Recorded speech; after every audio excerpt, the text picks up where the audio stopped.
O lume orixinábase ao redor das 7 desta mañá. Un particular foi o que alertou o 112, que rapidamente mobilizou ao lugar os equipos de emerxencias. Sobre as 7 menos 10 da mañá avisou o 112 de que estaba ardendo un vehículo no lugar da pousada en Araño, xusto a empezar a reta do Araño. Despois unha dotación de bombeiros a todo lugar, e ao chegar ali o que estaba ardendo eran 4 vehículos que estaban estacionados, que pertenecían a un taller ali preto, que estaban ardendo. O noso traballo consisteu en apagalo. Estivo a Garda Civil, a Policía Local de Rianxo na zona, facendo as pesquisas necesarias, aínda que todo apunta que foi un feito provocado. Dos 4 vehículos, 2 quedaron completamente calcinados e 2 parcialmente, e xa che digo, ahora está a Garda Civil facendo as investigacións pertinentes. A intervención rápida dos bombeiros evitou que o lume afectara tamén a outros vehículos que estaban estacionados no lugar. Afortunadamente, ademais destes 4 vehículos que resultaron afectados, había máis vehículos preto que gracias ao traballo dos equipos de extinción, pois conseguimos que non se viran afectados, e só, como che dixen antes, 4 vehículos, 2 completamente calcinados e 2 parcialmente. Ata o lugar do suceso desprazouse tamén a Garda Civil, que abriu unha investigación para tratar de aclarar todo o acontecido. Unha investigación que poucas horas despois, tras o visionado das cámaras de seguridade do taller, deixou entrever que se trataba dun lume provocado, procedendo primeiro á identificación dos presuntos responsables e posteriormente a súa localización e detención. Unha labor na que os axentes do Instituto Armado tiveron tamén a colaboración da Policía Local de Rianxo. Poio estrea Apoio en Ruta, o novo servizo municipal de transporte que conectará o interior das parroquias. A iniciativa, que conta coa colaboración da Xunta de Galicia, permitirá chegar o transporte público a núcleos que até o de agora carecían desta conexión. As novas rutas comezarán a funcionar o vindeiro 3 de agosto, de luns a venres en días hábiles. Que conseguimos con isto? Cubrir o que son a parte administrativa, que podía ser tanto o propio Concello como usuarios que teñan que ir a facer sesións en este caso a Pontevedra, e por outro lado os centros de saúde, supermercados, actividades, a biblioteca. Logo que se busque zonas de interese para que todo o mundo, e sobre todo aquelas persoas que non viven con nadie, que viven soas, pois que podan ter un servicio que lle permita polo menos unha vez ao día poder facer eses percorridos. E a partir de agora o que nos temos que facer é un análisis e facer unhas conclusións e decir se xa son permanentes os horarios ou se ten que haber algunha flexibilidade. O que vamos a buscar é que teña o máximo de usuarios posibles, que eso vai ser un pouco a nosa gran preocupación. Serán dúas. A liña 1 partirá da Ponte da Barca e percorrerá Ferreiros, toda a zona interior de Lourido, Anafáns, Campelo, a parte alta de Vilariño, Arís, Os Canos, Ucha, Fontenla, San Martiño e o Mosteiro, para regresar posteriormente á Ponte da Barca. Durante os meses de xullo e agosto terá saída ás 9:20 da mañá e regreso ás 12 do mediodía. Entre setembro e xuño a saída será ás 10:20 e o regreso a 1:20. Pola súa banda, a liña 2 partirá da parte alta de Raxón, no límite con Sanxenxo, e percorrerá as zonas altas das parroquias de Raxó, Samieira e Conbarro, pasando por Pumar, a publicada Canturiño, a Igrexa de Samieira, o Camiño Real de Chancelas, a Travesía de Sidras, Xubiño, o Esperón, o Pereiro, Casalvito, Conbarro, a Pinela e a Santiña. Posteriormente descenderá ata a Praza do Mosteiro para finalizar o percorrido na Ponte da Barca. Nos meses de xullo e agosto esta liña sairá ás 10:10 e regresará a 1:10. Entre setembro e xuño a saída será ás 10:20 e o regreso está previsto para 1:20. O acordo coa Xunta terá unha vixencia inicial de 4 anos, prorrogable por un período máximo de outros 4. O Concello de Poio asumirá o financiamento do servizo cun investimento anual próximo aos 69.000 euros. Pola súa parte, a Xunta aplicará as novas liñas ao sistema tarifario da Rede Galega de Transporte Público, permitindo ás persoas usuarias beneficiarse das bonificacións actualmente vixentes.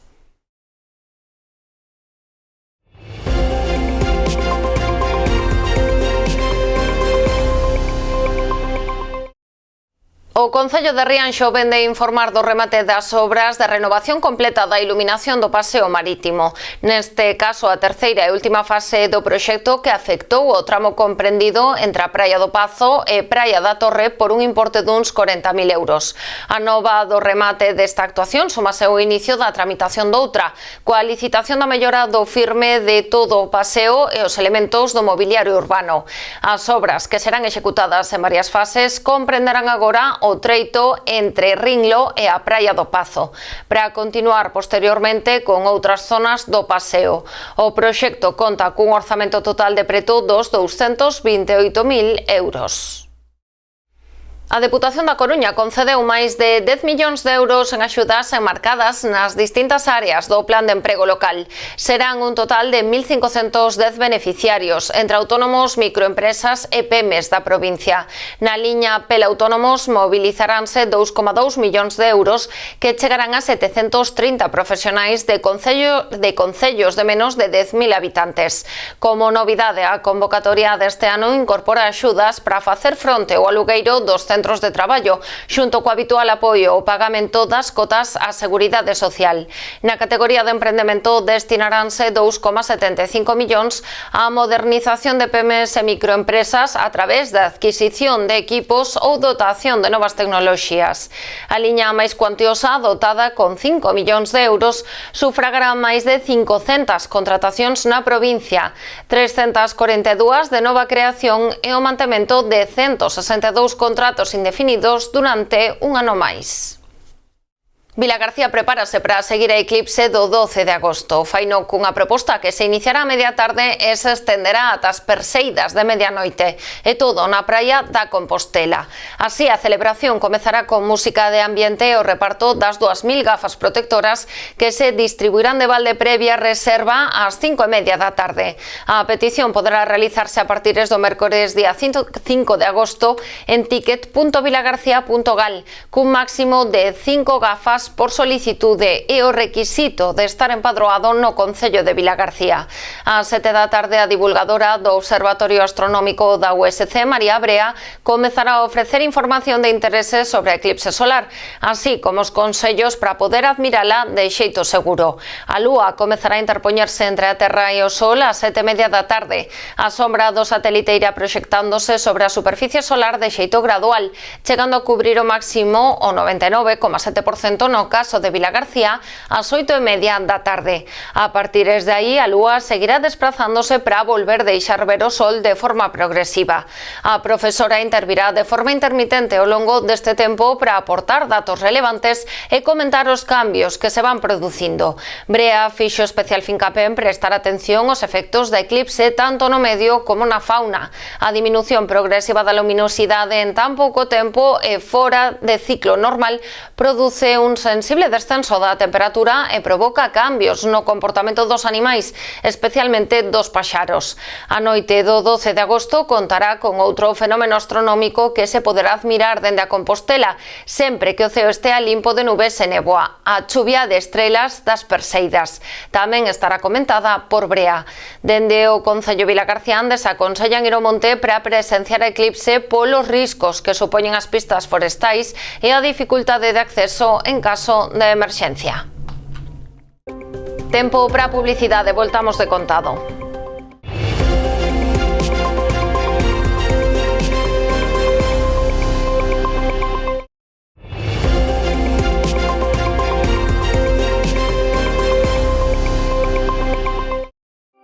Coa festa xa en marcha, a xenda do Albariño de Cambado segue o seu ritmo habitual. Esta mañá o Parador acolleu o inicio das catas para escoller os 3 mellores albariños da Anada 2025. Participaron 61 adegas coas súas elaboracións, optando a facerse con algunha das 3 medallas da cata concurso Albariño Rías Baixas. Bueno, primeira miña primeira experiencia como catador no comité de cata, e entón non é fácil, non é doado. Sobre todo porque hai unha certa homoxeneización, así o digo ben, dos viños, pero bueno, sempre hai cousas que te sorprenden, sí, está moi ben. Pues maravillosos, como no podía ser de otra manera en Rías Baixas. Pero la verdad que muy bien, la cosecha 25 súper interesante. Se ve que ha tenido una maduración muy buena, de sanidad maravillosa, están bastante perfumados, se nota quizás un nivel de madurez un poco más elevado en general, pero bonito, porque pues encontramos mucha fruta de hueso, melocotón, albaricoque, y luego sí que hay, bueno, se ve la diversidad tan bonita que hay dentro de Rías Baixas, porque puedes encontrar algunos vinos también más minerales, con esa nota de los granitos, más cítricos. Pues muy bien, es cierto que ha habido algunos vinos que se salían un poco de los parámetros por niveles de casi dulzones, pero en general Los vinos a mí me han dado muy buena impresión. Creo que la añada 25, la cosecha del 25 va a ser muy interesante. En general el nivel lo he visto súper bien, la verdad. Son todos vinos correctos, muy equilibrados. Obviamente hay algunos que te destacan más, otros menos, que se adaptan más a tu estilo, pero en general me parecen todos vinos muy buenos y con mucha capacidad de buscar, de gustar al cliente final, ¿no? Que yo como sumiller en restaurante, pues no pienso en mí, sino pienso en los que se lo van a beber, ¿no? Y creo que cualquiera de ellos podría encajar perfectamente. Esta primeira xornada que se celebrou hoxe no Parador chamase Cata Prima. O seu obxectivo seleccionar os finalistas que se catarán mañá na cata derradeira. Desta tarefa encárganse 23 expertos de diferentes áreas relacionadas co sector vitivinícola. 11 deles forman parte do panel de cata do Consello Regulador. Son os encargados de escoller os 3 mellores albariños dunha anada, a de 2025, que foi cualificada como moi boa polo Consello Regulador. Os 3 gañadores que se darán a coñecer o domingo tralo xantar oficial que despide a festa do Albariño de Cambados. Trala Cata Prima, puxos en marcha tamén outro dos escenarios principais da festa do Albariño de Cambados. Este mediodía inaugurouse o túnel do viño no Salón José Peña, pensado para ser un escenario para achegarse ás elaboracións das adegas de Rías Baixas totalmente diferente ao que se atopa no Paseo da Calzada. Tamén hai moitas máis elaboracións dispoñibles. Os que se acheguen atoparán máis de 212 marcas de 81 adegas da denominación que se poden atopar no mercado. Entre eles, Rías Baixas da Nada 2025 e de anteriores, espumosos de Rías Baixas e elaboracións especiais, como viño sobre lías en madeira e incluso de parcelas ou fincas. Nesta cata, os asistentes contarán co asesoramento dun sumiller profesional para que poidan sacar o máximo partido á experiencia. O túnel do viño volverá a abrir mañá ás 11 da mañá ata as 10:30 da noite, con 5 sesións de hora e media distribuídas ao longo da xornada. Tamén abrirá o sábado en horario de mañá. As entradas teñen un prezo de 25 euros. Sí, a verdade é que isto para os profesionales, o túnel do viño é moito máis importante que o que poden ser as casetas, non? Porque as casetas é para andar por aquí, pasar o vento, tomar os viños e tal, pero isto é para profesionales, donde os profesionales van a catar aí máis de 200 marcas, de 80 bodegas, e que máis ou menos poden levar xa na súa imaginación un viño que poidan meterlo no seu portfolio. E seguimos falando de sector vitivinícola porque Barbanza volverá a converterse en capital do viño cunha nova edición do Boviño Fest.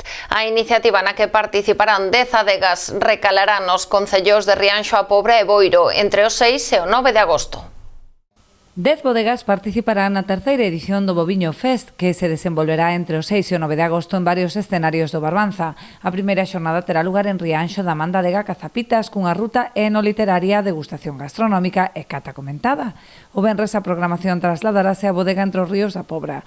A xornada central será o sábado no Pazo de Goiáns e o programa pechará o domingo cunha xornada aberta ao público. O sábado vamos a dedicar a mañán a que ás 12:30 na que Juanjo Figueroa dará unha clase magistral da importancia das adegas e os enclaves no territorio, hacia onde vamos, hacia onde queremos ir e cal é a súa función. E cando remate eso, que eso é gratuito, só hai que inscribirse nun mail, no mail que temos na páxina, que é info@pousada.eu, bueno, está aí xa a información toda, e a partir de aí empezamos ca cata musical, que será en claves distintos. Solemos utilizar o peirao, as escaleiras, dependendo como é a climatoloxía. E a cata poética á tarde. A cata poética traemos a María Lado, que é unha das poetisas, para mí, máis grandes que hai en Galicia. E a unha humor e poesía. E entón vamos a facer o mismo xogo, 4 viños e 4 poemas. Despois deso tendremos a actuación de Carlos Blanco, aquí no Pazo tamén, e antes, durante e despois da actuación de Carlos Blanco dispondremos tamén dun túnel do viño de todos os viños participantes. A Deputación da Coruña colabora dende o seu inicio con esta cita enolóxica que encaixa a perfección no modelo turístico promovido pola entidade provincial, poñendo en valor os recursos propios do territorio e ofrecendo ao visitante experiencias ao redor da identidade, a paisaxe e o produto local.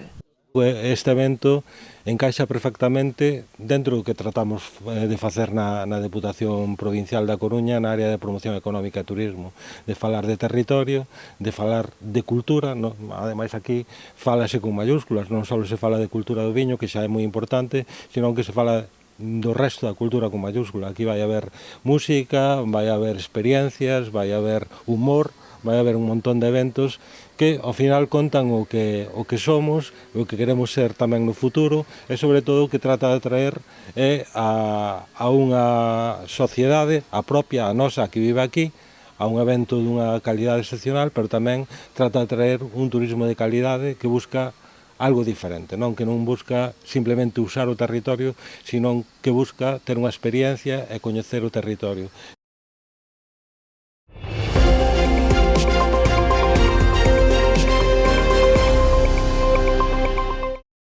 Ribeira celebrará entre os 7 e o 9 de agosto a 21ª edición do Viamar Stock. Máis de 20 estabelecementos comerciais participarán nesta feira de oportunidades que por primeira vez pechará as portas a mediodía. Máis de 20 comercios de roupa, calzado, complementos ou decoración participarán na 21ª edición da feira Viamar de Ribeira. Desenvolverase entre o 7 e o 9 de agosto nas carpas instaladas na Avenida do Malecón. Como novidade este ano, non abrirá en horario ininterrompido, senón que pechará entre as 3 e as 5 da tarde. Vamos a ter un pequeno cambio que, vai a ser o primeiro ano que se vai cerrar ao mediodía. En tanto viernes, sábado e domingo vais a cerrar de 3 a 5. Os horarios o viernes abriremos ás 11, estaremos de 11 a 3 e pola tarde de 5 a 10. O sábado vamos a abrir de 10 a 3 e pola tarde de 5 a 10. E o domingo pois de 11 a 3 e de 5 a 10 da noite. É o único cambio que se vai facer neste tipo de feria. As jaimas son iguales, as ubicacións son jaimas individuales. Dende o Concello de Ribeira apoian esta e outras iniciativas organizadas pola Asociación de Empresarios polo seu gran labor e contribución á dinamización económica de todo o municipio. Entendemos que todo este tipo, digamos, de oportunidades que se hacen son las que dinamizan este pueblo, un pueblo que necesita, digamos, moverse económicamente, y no solo en el tema, digamos, de comercio, sino que además esto atrae a hostelería y restauración y es un impulso económico para la zona. Nosotros estamos muy agradecidos a la Asociación de Empresarios porque estas actividades son muy importantes y aparte de dinamizar el pueblo, lo que hacen es establecer una parte económica que es muy importante. A feira ten ademais unha componente social, posto que conta coa colaboración da Gadea, encargada de parte da decoración, e de Ágape, que instalará un expositor para a venda de produtos da súa tenda solidaria. Rianxo segue a súa programación de citas gastronómicas coa exaltación do mexillón que se celebrará esta fin de semana. Ademais de promocionar o consumo deste produto, a festa pretende tamén dar a coñecer o proceso de produción e a importancia do sector viticultor na economía local. Aínda coa resaca da festa da Xouba, Rianxo encara esta fin de semana outra cita gastronómica, esta vez co Rei dos Moluscos. Terá lugar o 1 e 2 de agosto con degustacións do mexillón en diversas preparacións. E poñemos a guinda a toda esta programación, pois que tamén con esta xeira de festas gastronómicas que comenzamos a pasada fin de semana que a festa da Xouba, unha festa da Xouba que durante varios días, ademais de poder degustar o produto, pois favoreceu que se conocerá máis o que hai detrás deste produto, a nosa cultura mariñeira, o xeito, etcétera, en a que participou, pois como é habitual, centos de persoas, moi destacadamente persoas que nos visitan todos os anos durante estas semanas. Temos efectivamente este fin de semana a festa do mexillón, ca mesma expectativa, por un lado, dar a conocer o produto, ainda que un produto, polo menos, os galegos conocemos ben, e os rianxeiros máis aínda, dar a conocer en varias preparacións, pero ademais tamén poñer en valor o que hai detrás de todo ese produto, que é o traballo durante moitos anos de moitas familias rianxeiras e do conxunto da comarca. O Concello colabora con esta festa organizada polo Club de Remo de Rianxo, co fin de recadar fondos para seguir mantendo a súa actividade deportiva. E ademais neste caso, quen está detrás desta festa do mexillón, que apoiamos dentro do Consello de Rianxo, é o Club de Remo de Rianxo, que aproveita tamén esta cita para obter algúns recursos extras que boa falta fan para levar a cabo toda a actividade que fan durante todo o ano. Pero o calendario de degustacións non remata aquí, posto que os rianxeiros teñen unha nova cita a próxima fin de semana coa festa gastronómica de Leiro. E falámoslles agora de vólei praia. O areal de Tanxil en Rianxo será escenario esta vindeira fin de semana, o sábado e o domingo, dunha nova cita do Circuito Provincial de Vólei Praia para categorías base. A proba organizada pola Federación Galega de Voleibol en colaboración co Club Voleibol Rianxo e o Concello será puntuable pros campeonatos autonómico e nacional da especialidade. No torneo contarase coa participación de xogadoras das categorías alevín, infantil, cadete e sub-19. O sábado xogarán as categorías infantil e sub-19, mentres que o domingo tocará a quenda a xogadoras alevíns e cadetes. Ata aquí chegou a edición de hoxe das Novas do Día. Quedan con toda a información do sector vitivinícola en orixe e calidade. Nos voltamos mañá. Sexan felices.